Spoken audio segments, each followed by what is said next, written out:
विद्यार्थी मित्रों, assignment paper 3 section B की चर्चा करेंगे। इसमें देखिए प्रश्न 11 है, ख्याति किस प्रकार की संपत्ति है।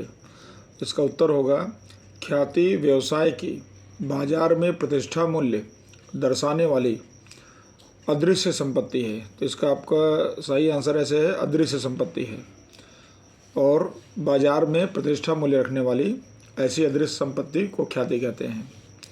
उसके बाद प्रश्न 12 है, पुनः मूल्यांकन खाता का लाभ अथवा हानि कौन से खाते ले जाया जाता है। इसका उत्तर होगा कि पुनः मूल्यांकन खाते का लाभ या हानि चालू साझेदारों के पूंजी अथवा चालू खाते लाभ हानि वितरण के पुराने अनुपात में लिखा जाता है या पूंजी या चालू खाते में ले जाया जाता है और लाभ हानि वितरण का पुराना अनुपात रहेगा। उसके बाद क्वेश्चन नंबर 13 है, नए साझेदार को किस हेतु से पेढ़ी में प्रवेश दिया जाता है। तो परीक्षा में आपको कोई भी 1 नंबर का है तो कोई भी हेतु आप लिख सकते हैं। तो यहाँ हमने देखिए लिखा है जैसे कि पेढ़ी में अधिक पूंजी होने या अधिक पूंजी की आवश्यकता हो तब प्रवेश दिया जाता है, अथवा आप बता सकते हैं कि पेढ़ी में अधिक कार्यशक्ति की आवश्यकता हो, अथवा साझेदार के यानी पेढ़ी का कोई भी साझेदार अगर वो निवृत्त होता है या उसकी मृत्यु होती है तो उसके कारण, और अथवा अपने धंधे का कोई कुशल कर्मचारी वह पेढ़ी से अन्यत्र दूसरी पेढ़ी में न जाए यानी अपनी ही पेढ़ी में बना रहे तो उसको साझेदार बनाया जाता है। तो इस तरह से आपने ये 3 से 4 उद्देश्य दिए गए हैं, हेतु दिए गए हैं, तो आप इसके ऊपर से 1 नंबर में कोई भी हेतु बता सकते हैं।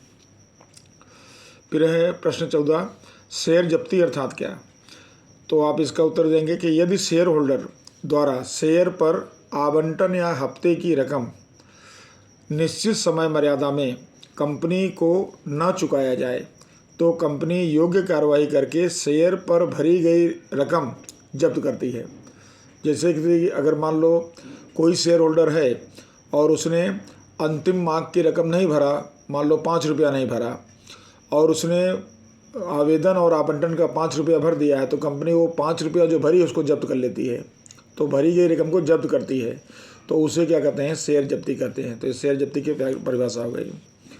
फिर उसके बाद नेक्स्ट है 15 नंबर, साझेदारी पेढ़ी का विसर्जन अर्थात क्या।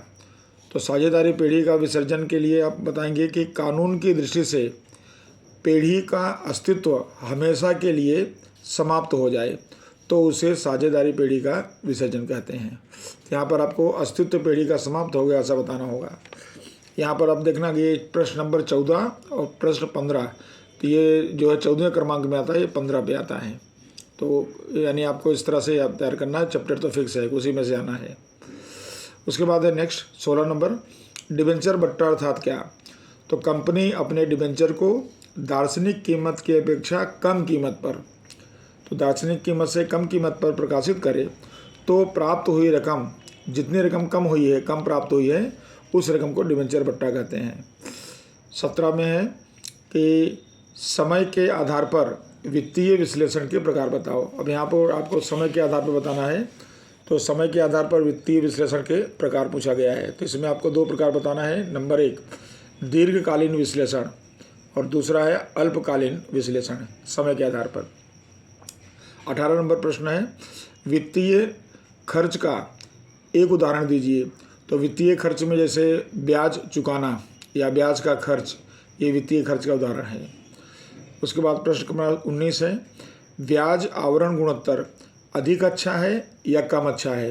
तो जब हम ब्याज आवरण का गुणोत्तर निकालते हैं तो उस गुणोत्तर में अगर वो कीमत अधिक आती है तो अच्छा है और कम अच्छा नहीं है। तो अपने आंसर लिखेंगे कि ब्याज आवरण गुणोत्तर अधिक है तो अच्छा है, तो यानी अधिक अच्छा है। उसके बाद लास्ट क्वेश्चन है 20वां प्रश्न, स्वनिर्मित संपत्तियां कहाँ लिखी जाती हैं। तो ये अपना रोकड़ प्रवाह पत्रक के चैप्टर से है।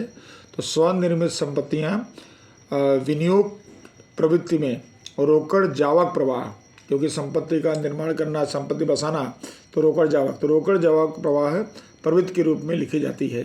यानी कि इसे विनियोग की प्रवृत्ति में लिखा जाएगा और उसमें भी रोकड़ जावक प्रवाह प्रवृत्ति के रूप में इसका लेखा किया जाएगा।